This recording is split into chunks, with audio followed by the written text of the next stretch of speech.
Sarawak carpet அருகே ரஜாங் ஆற்றில் மிதந்த நிலையில் கண்டெடுக்கப்பட்ட ஒரு ஆணின் சடலத்தை அடையாளம் காண உதவுமாறு காவல்துறை பொதுமக்களுக்கு வேண்டுகோள் விடுத்துள்ளது.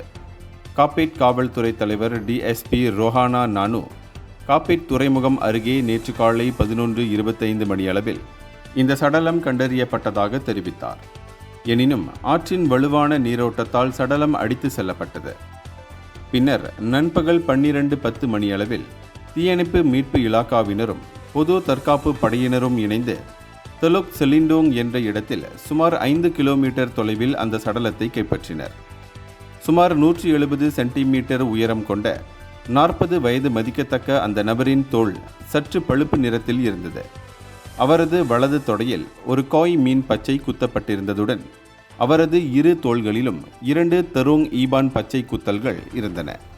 இதனைத் தொடர்ந்து சடலம் மேலதிக நடவடிக்கைகளுக்காக காப்பேட் மருத்துவமனைக்கு அனுப்பி வைக்கப்பட்டுள்ளது.